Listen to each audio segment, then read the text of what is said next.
Hey guys, Tyler here. The krogan are one of the most prominent alien species in the Mass Effect universe.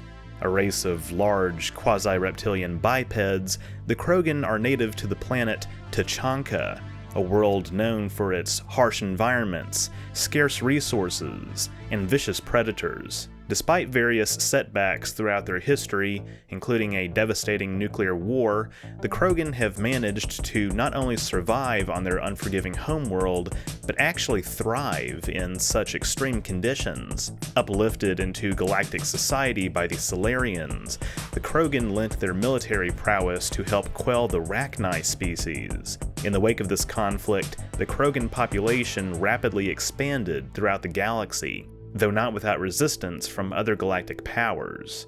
In this video, I'd like to examine the biology, history, and culture of the krogan, and compare them to our expectations about aliens in real life. Let's get started.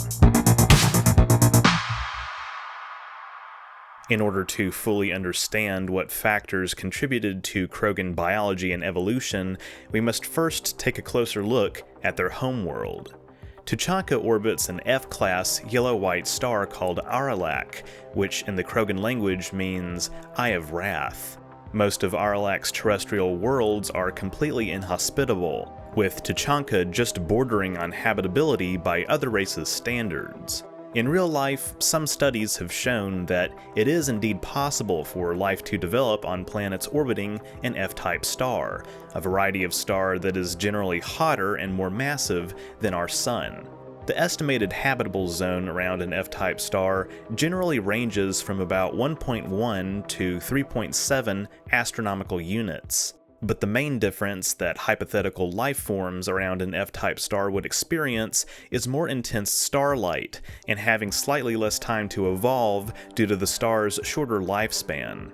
F-type stars are known to emit more light in the ultraviolet portion of the spectrum, which can profoundly affect DNA molecules. On an Earth-like planet orbiting at an equivalent habitable distance from an F-type star, life on its surface would receive between 2.5 and 7.1 times more damage from UV radiation. Thus, for such life forms to survive, this kind of planet would need sufficient atmospheric shielding, such as a denser ozone layer. Otherwise, life would most likely be confined to underwater or underground regions, or need to develop an external covering like a hard shell or chitin-like metallic armor skin, something that is taken into account in the krogan's design. Externally, krogan have wide-set eyes, which on Earth are common among prey animals. This gives krogan 240-degree vision, offering them greater visual acuity and awareness of their surroundings. But the forward-facing nature of their eyes, granting them binocular vision, is a highly specialized trait indicative that the krogan are instead predators. The positioning of krogan eyes are reminiscent of Earth frogs, which came up with a similar solution as their ancestors struggled to look back. And indeed, frogs are both predators and prey themselves. Krogan eyes have narrow pupils, and their irises can be red, green, blue, or amber in color. Their large shoulder humps store nutrients and fluids, enabling them to survive for extended periods of time without food or water. Bigger shoulder humps are seen as a sign of high status, indicating how successful a krogan is at hunting. The size of their humps is a design choice, made purely because of the limitations from using the same human skeleton rigging for combat animation and conversations. In fact, the original concept for the krogan was for them to be ape-like creatures. The wrinkle-faced bat also serves as the basis for krogan faces, as Associate Art Director Matt Rhodes felt like their faces looked quite alien. Krogan's thick hides, inspired by the Indian rhinoceros, are practically impervious to cuts, scrapes, or contusions, and they are resistant to various hazards like toxins, radiation, or extreme heat and cold. Consequently, their diets can include food and beverages that prove very dangerous to other species. Younger krogan also tend to have looser plates on their heads that fuse together when they grow older, much like the hardening process of infant humans' soft skulls. Krogan typically stand over 7 feet or over 2 meters tall. Krogan have been known to weigh as much as 200 kilos, or 440 pounds, though the average is closer to 150 kilos, or 330 pounds.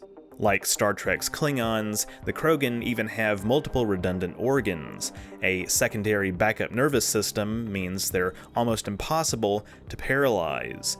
Sheer physical hardiness means individual Krogan can expect to live for centuries, even over a millennium. Even some Earth life is no stranger to such long lifespans, as animals like the Greenland shark and various species of giant tortoise can live for centuries.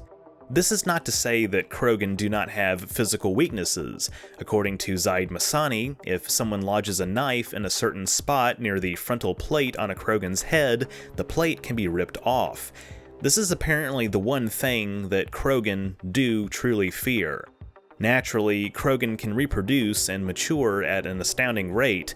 Krogan females are known to produce up to 1,000 fertilized eggs per year. This is, of course, before the genophage, a biological weapon designed by the Solarians to lower Krogan fertility and thus quell their out-of-control population growth. According to Mass Effect's Codex, ancient Krogan society was once quite rich with cultural, architectural, and artistic achievements. Once they achieved industrialization, however, the Krogan birth rate exploded despite their homeworld's natural predatory limits. While technology raised their standards of living, the Krogans' need to find new challenges drove them to interspecies conflict. Eventually, wars were fought as resources began to dwindle. Kind of sounds like us a little bit, doesn't it? 4,000 years before the modern age, the Krogans split the atom, which had devastating effects. A full-scale global nuclear war was unleashed, transforming Tuchanka into a radioactive wasteland. This reduced the Krogan to primitive warring clans that struggled to survive a nuclear winter. This status quo unfortunately continued until they were discovered by the Solarians 2,000 years later. The Solarians liberated the Krogan from their hapless, rudimentary age of strife, culturally uplifting the race by providing advanced technology and relocating large numbers of Krogan to a less hostile planet. The Solarians even built a massive structure on Tuchanka's surface, called the Shroud, to help stabilize the planet's atmosphere. But this Solarian intervention was not without ulterior motives. At the time, the races of the Citadel were engaged in a prolonged war with the rachni, a race of intelligent, spacefaring arachnoids. The Solarians hoped the Krogan would join Citadel forces as foot soldiers to help stop this threat. This plan, at first, worked to perfection. In time, the rapidly breeding Krogan drove back the rachni and occupied many of their worlds through sheer numbers alone. Briefly, the Krogan were hailed as saviors of the galaxy and given numerous planets in Citadel space to colonize. But without the harsh conditions of Tuchanka keeping their numbers in check, the Krogan population swelled to an unprecedented size. Overcrowded and running out of resources, the Krogan began to forcibly claim other inhabited worlds. The final straw was broken when the Krogan tried to settle the Asari colony of Lucia. When the Council ordered the Krogan to leave, the Krogan ambassador stormed out of the chambers and dared the Citadel races to take their worlds back. Soon afterwards, another war broke out. The resulting Krogan rebellions lasted nearly 3 centuries, coinciding with the decline and fall of the Roman Empire on Earth. The Krogan birth rate helped them outpace massive casualties. Victory seemed inevitable. In an act of desperation, the Council turned to the Turians for aid.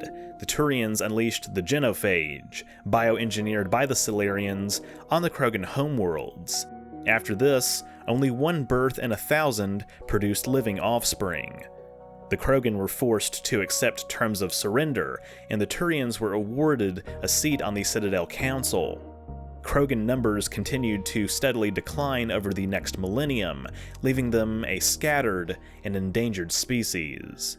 Most krogan became hyper-individualistic, typically serving as hired mercenaries, and even bouncers at clubs, bars, and brothels. Attempts to develop a cure for the genophage proved unsuccessful for centuries, though by the 2180s, certain adaptations had begun to offer a more promising outlook. What happens beyond this point is explored in the Mass Effect games.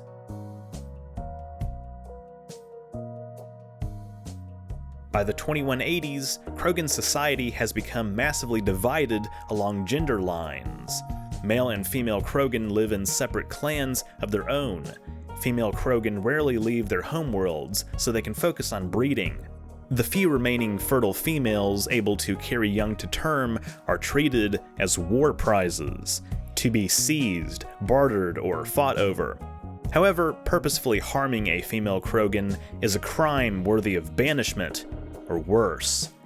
Female Krogans seem to be much more level-headed than their male counterparts, the brains to their brawn, so to speak. Krogan do not hold weddings, but they do participate in courtship rituals. Envoys are often sent out from female clans to determine who amongst the male population is worthy to sire children. Krogan children are raised in the females' camps and occasionally sent over to the males for training. Male Krogan also have the right to request custody of their children. Krogan undergo various rites as they age, the number of which depends on their preferred occupation. According to Eve, Krogan do not name their infants very well. The males get drunk and have belching contests, with whatever happens to sound like a word becoming a name.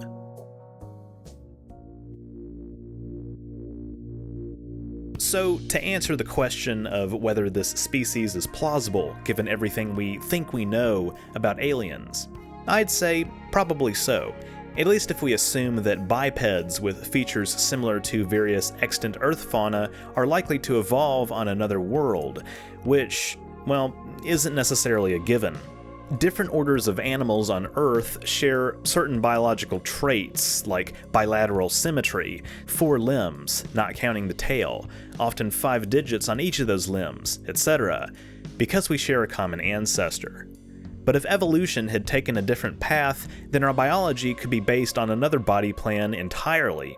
For example, one animal, a stem arthropod that emerged following the Cambrian explosion nearly 540 million years ago, Opabinia, had incredibly bizarre features like 5 eyes, a backwards-facing jawless mouth on the underside of its body, and a clawed proboscis it likely used to catch and pass food to its mouth. Better yet, some have argued that a centaur-like stature would be superior to our bipedal form of locomotion, but while we do see some quadrupedal aliens in Mass Effect like the Elcor, most species in the game exhibit a broadly humanoid appearance. As far as the Krogans' social history goes, the strain of their growing population on the resources of their homeworld, as well as the implications of their interstellar expansion, are both issues we will begin to face, or have already started to face, ourselves in the real world. Debates rage on as to whether or not overpopulation is a problem on Earth today, and whether it will be in the future. Critics of the word overpopulation itself believe a more equitable distribution of resources alone could help Earth sustain a significantly larger population than we currently have, while others stress that we should not lose sight of the very real constraints that our finite planet, with its finite resources, imposes on all its native life forms. Having said that, while more than 3.5 billion people today live in poverty, and some of the poorest regions on Earth have the highest birth rates, overall population growth nevertheless tends to decline as nations become more developed, and the total number of people is expected to stabilize around 9 or 10 billion by the middle of the century. Further in the future, as we hopefully begin to spread out to other planets in our solar system, and potentially other star systems, it's likely that space colonists will be encouraged to breed like rabbits. But eventually, whether it's by choice or circumstance, populations will stabilize on those worlds as well. If there's other advanced civilizations out in the universe we encounter on our journey to the stars, would they be inclined to try and sterilize members of our species to limit our never-ending expansion? That's also tough to tell, and it arguably circles back to questions about the ethics of the genophage in Mass Effect itself. When offered the opportunity in Mass Effect 3 to cure it, do you make that risky choice? Why or why not? Let me know down below. Oh, and also, if you were the captain of an Alliance ship, would you recruit a krogan to serve on your crew? Thank you all so much for watching. If you enjoyed this video, be sure to leave a thumbs up down below and don't forget to share it. That stuff really helps me out. If you haven't subscribed yet, be sure to do that as well so you won't miss future uploads, and click the bell icon to receive all notifications. If you want to support my work even further, becoming a patron or a member is a great way to do so. Links to those, as well as my social media and merch store, are in the description. That's all I have for this week. I should go.